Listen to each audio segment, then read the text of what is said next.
They hid the truth in shadows, but every heart can find its light.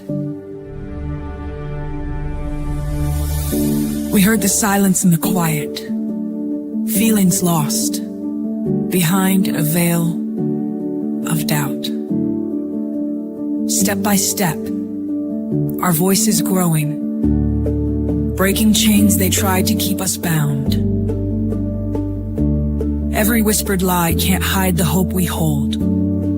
Every gentle truth will guide us through the cold.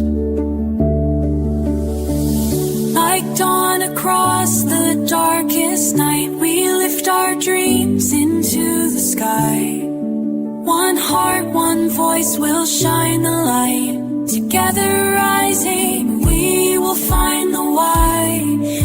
Steps of courage move the mountains. Softest words can break the mold. In each seed of truth we're planting, see the world transform before it's cold.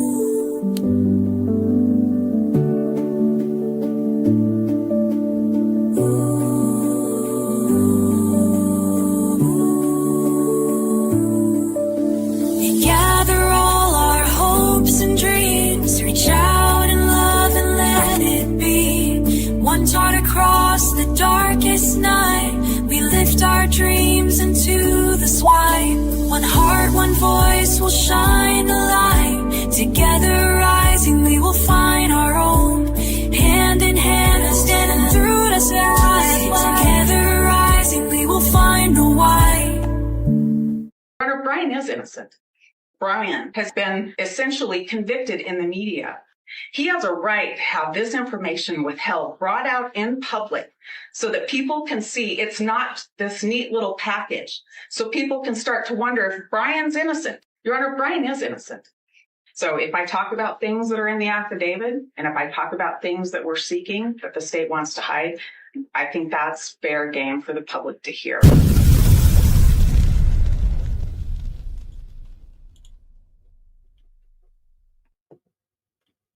Fair game for the public to hear. And the public is here to hear.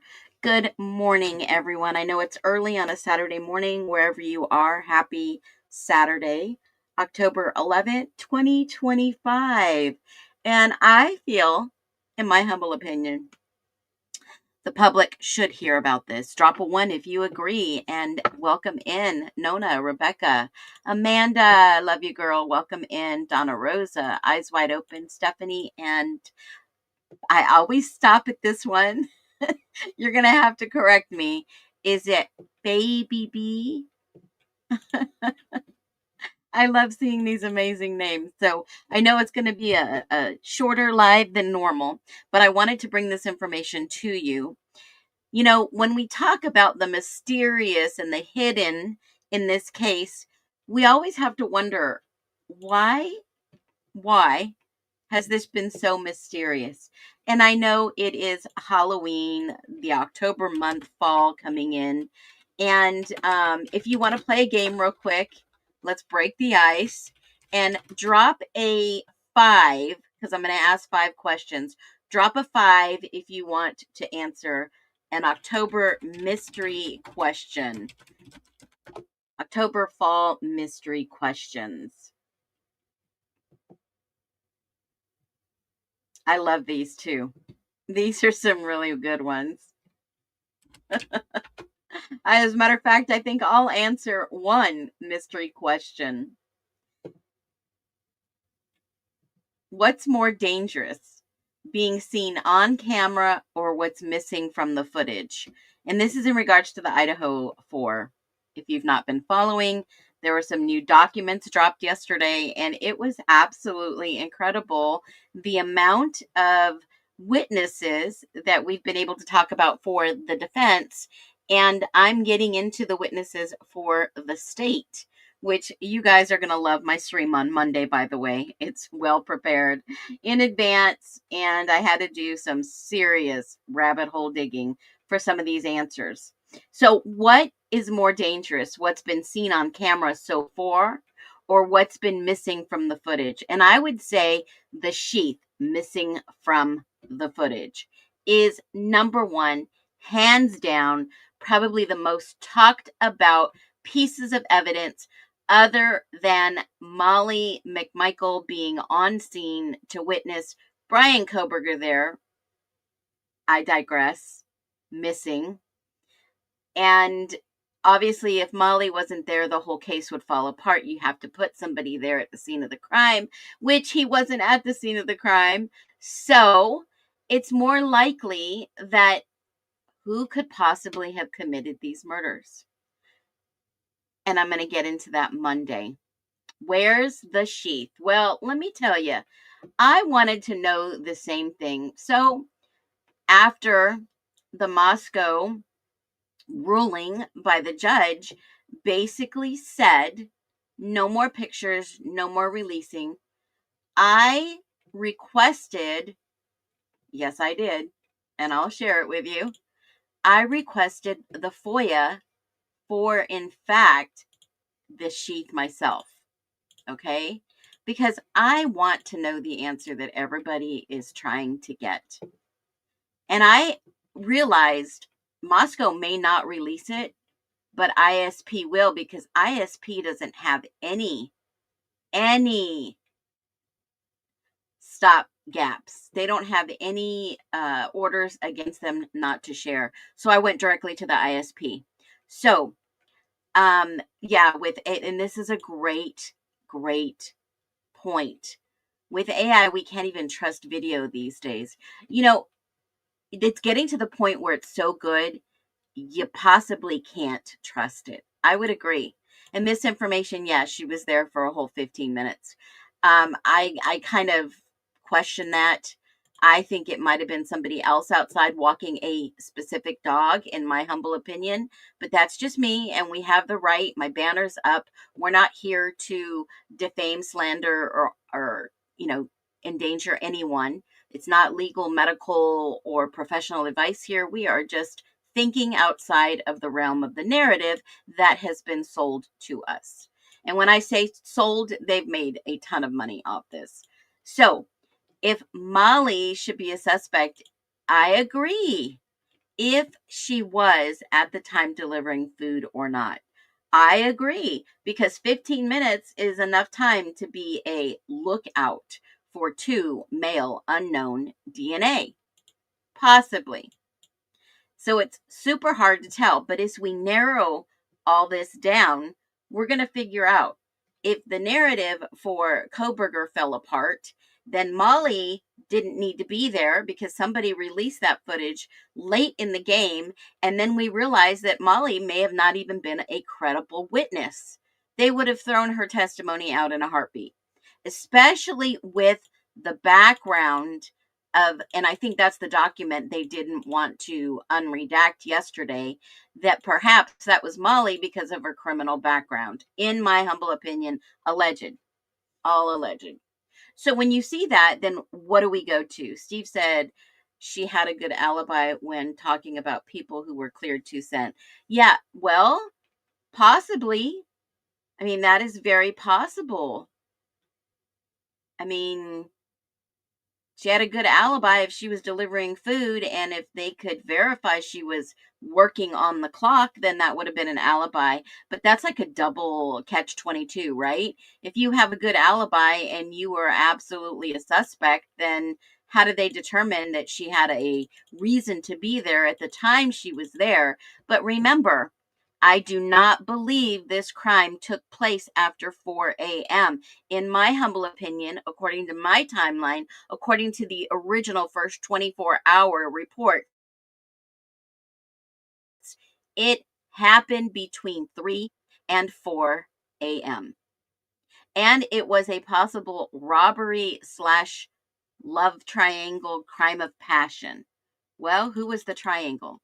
So I'm going from that angle. I always have. I've always looked at documents. So speaking of documents, let me throw this up on the screen real quick. This is the actual, I don't know if you can see that, it's kind of tiny. This is the actual information. Hold on one second. I need to take a screenshot of this and see if I can make it a little bit bigger because it's very, very difficult to read this. So what I'm going to do is Let me take it, highlight it, see if I can make it a little larger. Give me one quick second. Because it is so tiny on this screen, I can't stand it. Okay, let's see if this works. Let's see. Nope, that didn't work either. Shoot. Let me try this. Nope. Sometimes, some days, I swear, I thought it would look fine on my end, but obviously it doesn't. So let's do this. Let me just go ahead and I asked for, oh yeah, that works. Okay, hold on one second. Okay, let me see if I can just put this on screen. All right, let's see. This would be better.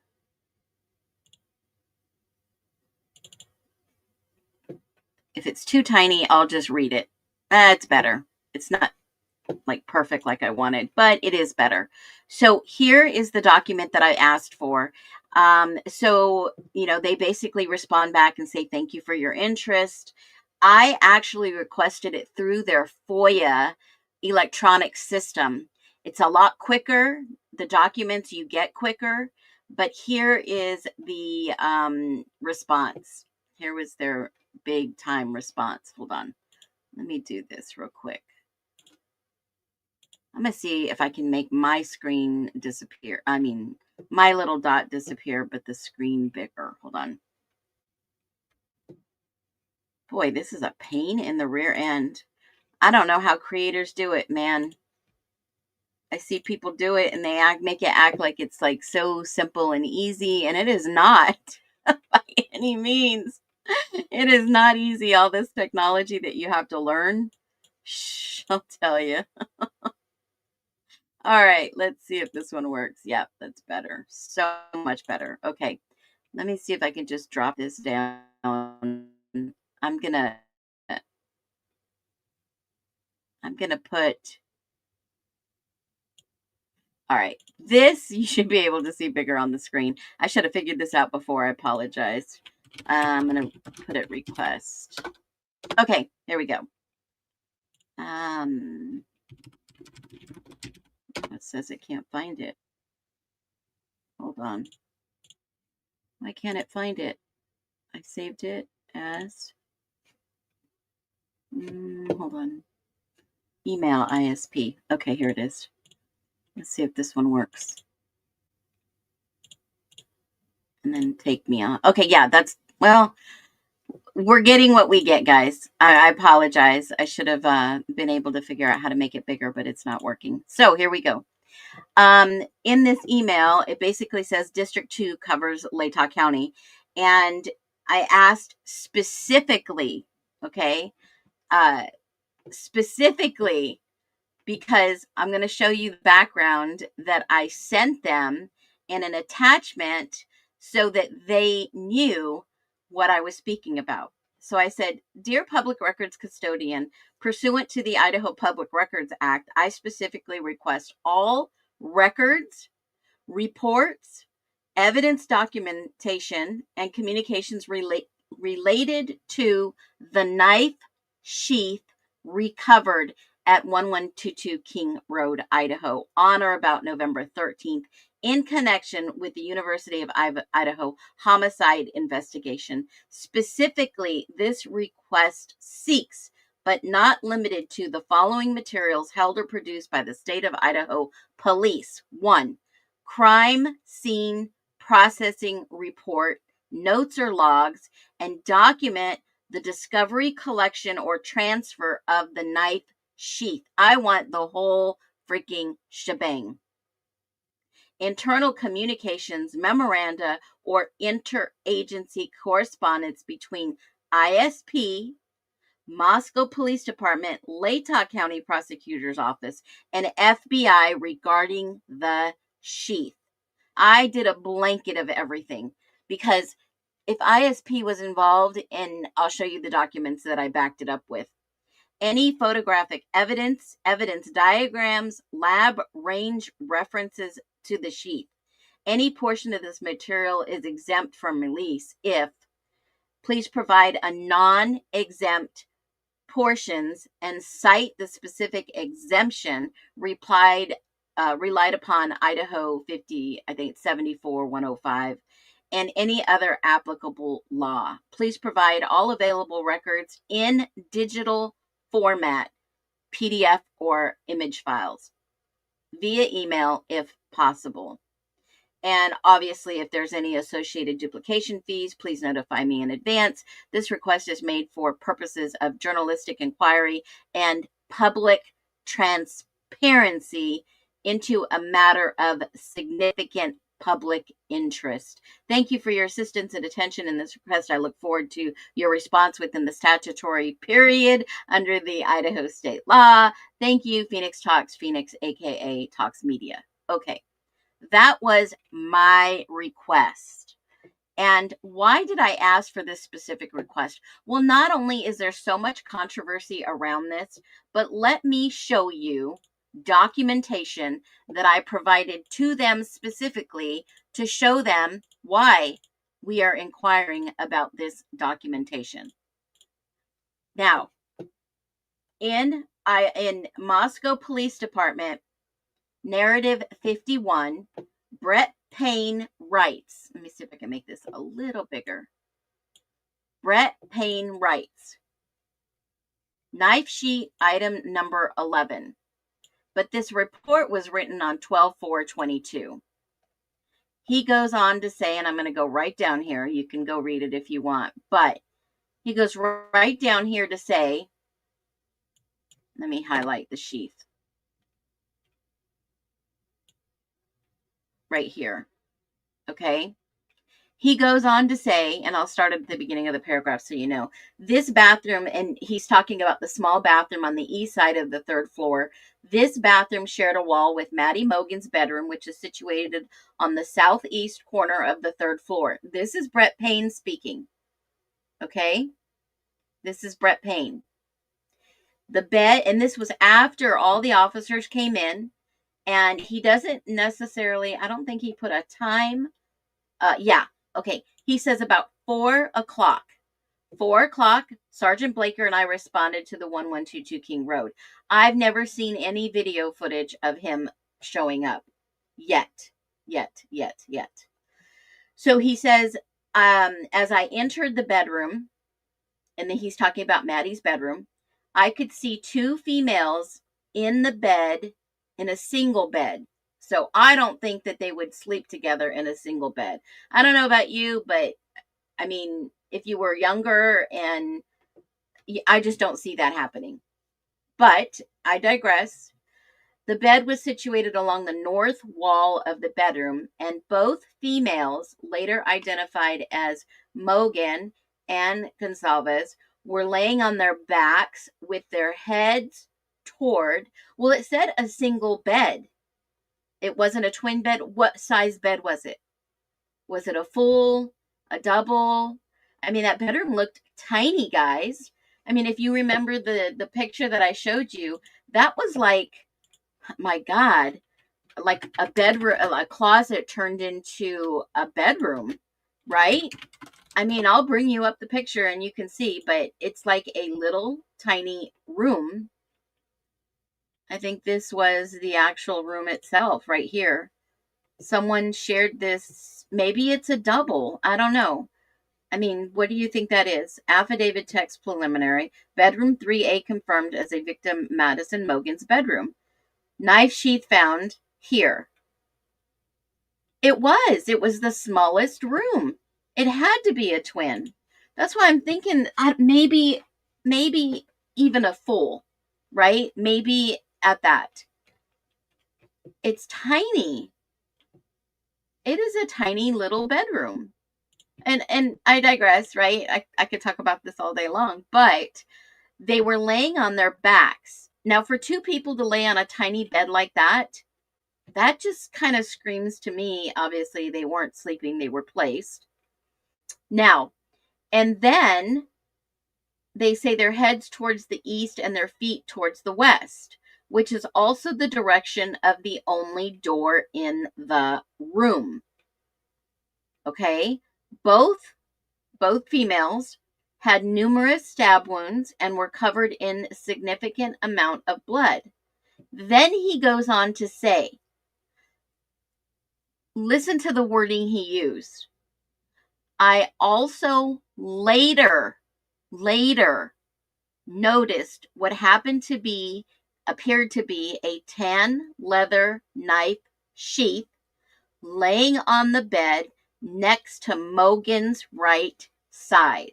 So if I flip back over to this picture, Maddie's here against the wall, Kaylee's here on this side, and the knife sheath was found against the side where she faced the wall. So that would be on this side. I don't know if you can see my little hand mark there. It would be on this side because it says on Mogan's right side when viewed from the door. So that would actually be her left, his right when viewed from the door. I remained in the room for a moment. Why in the world would he remain in the room for a moment? It says it right here. I remained in the room for a moment and then proceeded back outside. Okay, this is Brett Payne, Moscow Police Department. Now, remember my specific wording that I used in the ISP FOIA request to ISP. So I even went back to ISP and I showed them in their supplement 32. And this is actually Jeffrey Talbot. He made the report on the 13th, I believe. Hold on a minute. He made this report on, the 6th of December. So 2 days after Payne did. So, I mean, I don't know if they're coordinating this because it may be because Payne said they were working on an open document, but this is like two in sync, if you get what I mean. So he's writing this report that he is assigned this case and he appears on scene, but he can't get in the door until the warrant's signed, right? So he gets a verbal from Blaker and Payne. So Payne is already on scene. So I don't know if he's on the phone or, I mean, clearly, this is where there's a big discrepancy. Payne says, and I'll go back up to the exact document again. Payne says on the 4th, 2 days before, ISP detective arrives. He's on scene at 4 o'clock.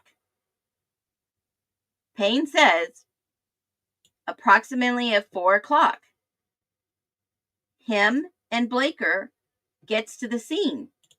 But here in the ISP report, it says he arrived, the ISP guy arrives at 2:41 and Payne is already on scene. Okay? Now I go and I double check and I notice some things that some people may not notice. But this is one of the things that I found very sus. And this is why I asked for the knife sheath. Okay? Now, and I haven't heard anything back from them. It is a request. And now that Moscow has a order not to release anything, we're not going to get it from MPD. But ISP doesn't have any, they do not have any court orders not to release anything. So I went directly to ISP. Now, we're going to probably hear something back in the next week.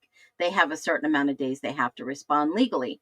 So now ISP says that Payne is already on scene, but Payne says he's not. This guy gets a visual of Payne, Lanier, and Blaker. They were already on scene, all three of them. But in their reports, they're not yet. Okay? So he goes down and he gives a description, yada, yada, yada, what he finds on the scene. And then I go to the knife sheath. Because remember, ISP's reports vast very differently from MPD. Yes, this is way sus. Yes, this is actual proof that I found that it's way sus. Now, I know a lot of people say we're not looking at documents. Well, guys, I'm going to show you also, I could run you through the footage in the crime scene where these guys were already on the scene. I mean, I hopefully I don't have to show everything, but it's there. Okay. So let's go. Jeffrey Talbot starts walking up, and this is the same exact wording. I use their documents right against themselves. I attached MPD and ISP, and this is the same starting point that I'm going to start at, that Payne has already given his description and walked up. Now, and I'm not trying to call anyone out. I'm just trying to say, hey, justice needs to be served where it needs to be served. And what we got in this case was not true justice. So he says, this is Talbot speaking from the ISP. He says, on the right side of the hallway ended a bathroom. This is exactly what Payne said. To the south of the bathroom was a wall, and that was Mogan's bedroom. It didn't appear to be anything of interest in the bathroom, although later on in an MPD report, you see that they have swabbed the third floor bathroom right next to Maddie's room because there is blood stains on the top of the door casing high up. Okay.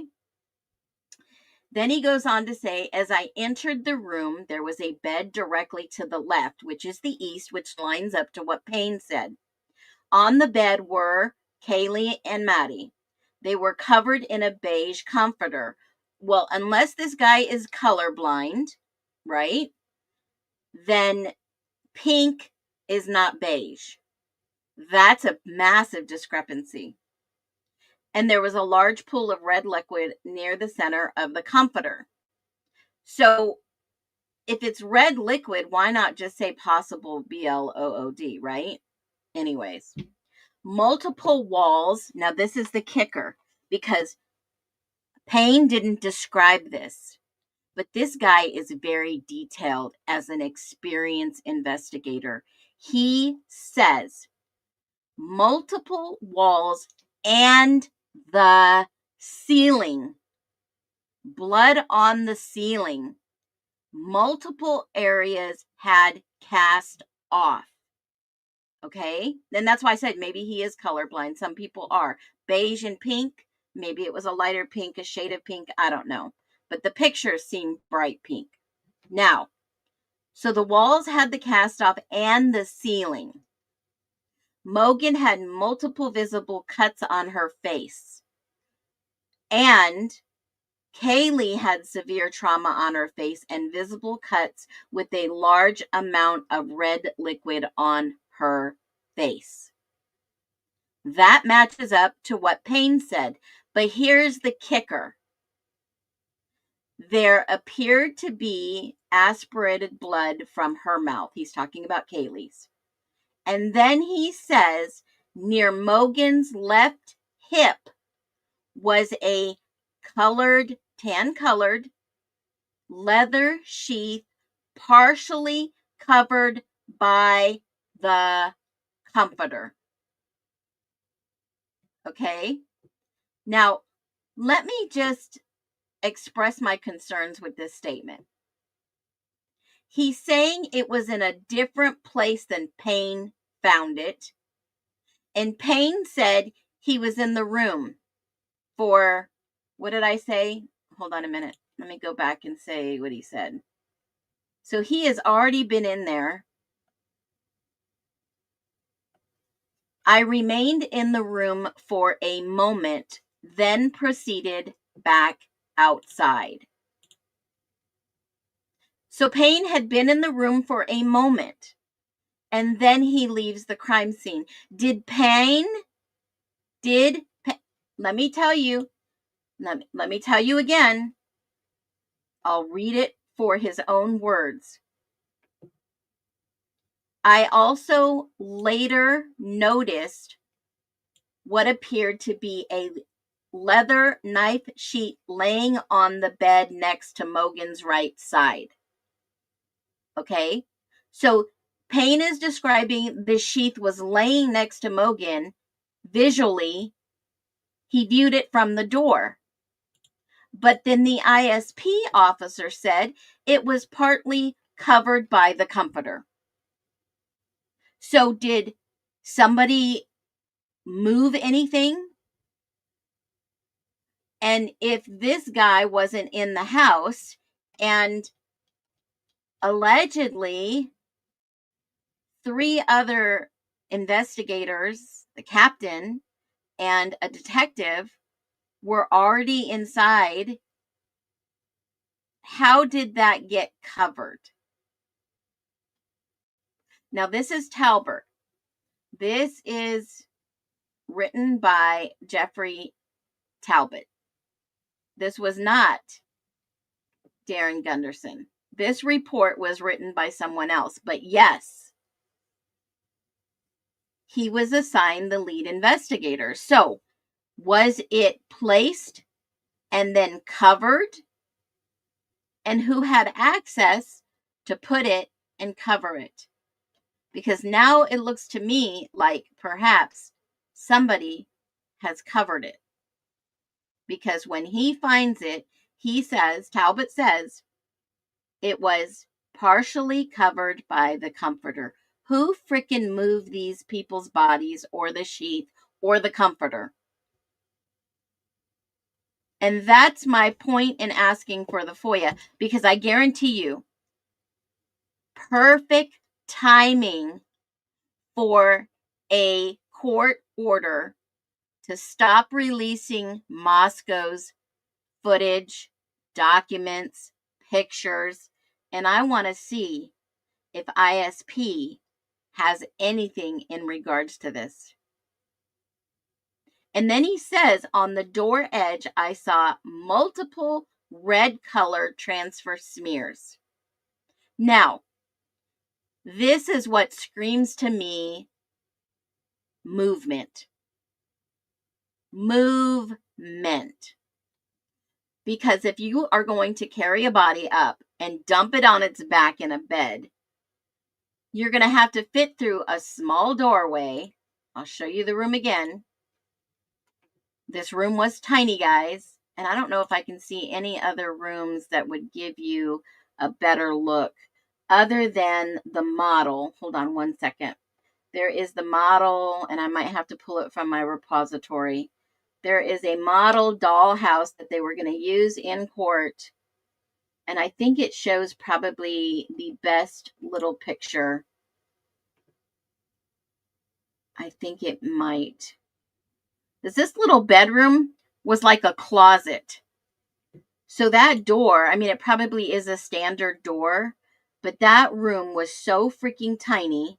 And if he's saying that there are smears on the door right here, on the door edge, I saw multiple red color transfer smears. The upper mark was approximately my shoulder height, so depending on how tall he is, and all the red colored liquids in the room were consistent with blood. So if somebody carried them up there and threw them in the bed or dropped them in the bed, then this person had to have blood all over them. Okay, in my humble opinion.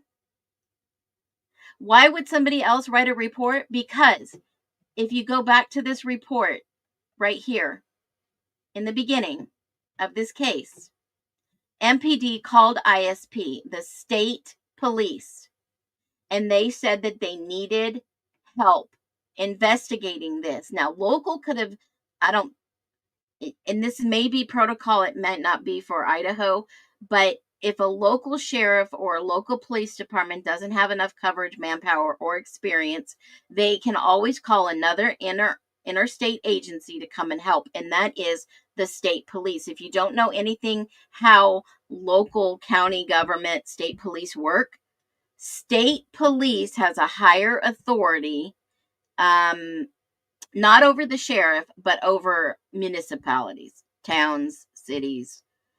And what they do is they can go in and lend investigators when needed, especially in something like this.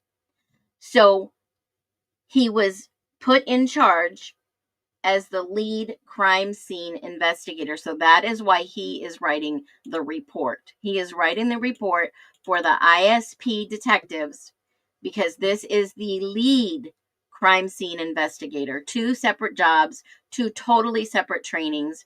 Darren Gilbertson is kind of like the face of the case. And this guy is the behind closed doors. I'm going to investigate it from a forensic standpoint. And this is what he said he saw. And which makes me think that obviously this crime scene investigator was not the facing individual talking with Brett Payne. So Brett Payne put down what he needed to. This guy comes in and is like a double third party check to make sure everybody is like, hey, dude, you said it was this when I found the sheath was covered. So I want to see what ISP saw, because if that's the case in this document that MPD wrote, that is just pure BS, because he says it was laying there. And then this guy says it was partially covered by the comforter. So, I mean, this is why it's so important when people are writing reports to be very specific. I mean, maniacally focused, detailed reports. Okay. So that is why I requested the sheath. Now, obviously, we're not going to get any more body video cam from MPD. What we have is what we have, and they've already blacked it out. And that is an odd thing, that they would black it out, hide more, especially when more documents are becoming unsealed today. Tomorrow we might get more. The next day we might get more, because now that they've already identified in the documents that were recently released, I'll touch on this real quick. When they've already identified the documents, there are new documents that will be coming out, because the state already gave what they said was okay to unseal, and the defense already gave here's the state's response. I'll share this real quick, and then I'll lead into what the stream on Monday is going to be. So the state already said, okay, here's what you can uncover. We have no objection to these. So we're going to see a whole load, a ton of documents being unsealed shortly. Okay. So they've already unsealed this. They've unsealed this 46. They unsealed 47. They have no objection to that. We're going to start seeing a lot of these things all the way back into probably the early stages of the case being unsealed. They're going to unseal some court minutes going all the way back to, I believe, let me go all the way down to 70 something, 80, 84. So this goes all the way back to April to 2025. So I think they're going to start undoing those and unredacting those. So we're going to see a whole load of stuff. Now, I know they won't unseal the autopsy pictures, but they've already shared a lot of names, witnesses, pictures already. They've blurred some things out. We're not going to see any more of that. So that's that. They're not going to go against the court order. But we're going to see a lot of that. But on Monday's stream, make sure, I already have it up. Make sure you hit the thumbs up here. Make sure you hit your thumbs up and get notified of that stream. I threw it up there this morning, and I actually did a post this morning on it, and I'll share that with you real quick. Y'all don't want to miss this, because nothing ever happens in Moscow, Idaho, right? Nothing ever happens. But something did happen. And that's going to be 11 a.m. Pacific Standard Time, hidden in plain sight. Okay, so if you click on that link, it's going to take you, oh, wow, I didn't realize it did that. That's like big size. Make sure that you hit, it says live in 2 days, notify me. Make sure you hit notify me because it's going to be on. And yes, nothing ever happens in Moscow, Idaho, folks. Yes, this is Emily Allant right here. This is Emily Allant. And I would have never went and dug if she had never commented on any of my videos, because I find this a little suspect. Yes, this is Emily Allant. Yes. And you know their story. I'm sure you've seen Dateline. Look up their statements. Look up all kinds of stuff. These are Emily's friends. Just, I mean, do a little bit diving. Enjoy your weekend. I mean, it's nothing like, oh my God, newsworthy breaking news or anything like that. Just a lot of inconsistencies coming from two individuals that were on scene, the first to arrive at the scene of the crime. Yeah. Moscow is waiting until 2027 to see who will not, enter. Yeah, I agree. This is like shocking, but you know, it's not too far off from what happened at 1122 King Road. I'm going to get into all the players, all the details, and you will definitely want to see this. So until then, enjoy the rest of your weekend. Monday at 11 a.m., it's going to be a very good live. And yes, can I get the info on the document from Justice for All? Yes, you can. Go to justiceforall.com, and all the documents are there that were recently released. And let me show you. I put a little video together. If you go right under Brian Koberger, here is the new unsealed documents. All right there. You can download every single one of them. If you cannot open them, drop a comment below and I will actually load them up just like this document where you can see it for yourself on this website. As a matter of fact, I'll go through them today and I'll add them right below that. There is the live doc drop so that you can see the documents live if you cannot access them. I know some countries are restricted, so we will make sure that they are up there today. So thank you for letting me know. And I do believe they will give me an answer to my FOIA within the allotted time. I'm sure they have to call around and try to figure out how to do this. So make sure that you guys hit the thumbs up on the way out. I appreciate every single one of you. Like and share this with a friend this weekend. Be well. Listen up, the ashes stir, phoenix wings unfurl, seeking truth beneath the blur. Turnings for the lax to meet the blur. Out the flames I rise, wings scorched but unbroken. Truth the blaze I wield, every rhyme's a token. In the nest we move, hearts thumping unison. Searching for the light where the system cuts our wisdom. Built on lies and steel, they boxed us in cages. Now we break the locks, rewrite history's pages. Innocent until proven guilty, that's the oath we recite. Under this constitution we ignite the night. We rise like a phoenix and sink, we claim the street. Nest seekers united, our freedom can't be beat. Stand up when one falls, yeah we got your back. In a free land unbroken, we launch the righteous attack. Justice for the voiceless, break the chains of deceit. Innocent till proven guilty, our victory is complete. System cracked at the seams, built for just a few. We rip apart the scheme, bring the truth into view. Movement swells like thunder, souls fueled by conviction. Phoenix souls aligned, demanding our new vision. Marching on the courthouse, banners paint the sky. Echoes of freedom roar, watch the old guard comply. No more hidden verdicts, no more secrets sold. Every voice is a weapon, every story be told. Innocent till proven guilty, that's our final decree. Under this constitution we stand forever free. Phoenix in the dawn, truth ignites the sky. Together we stand tall, no more asking why.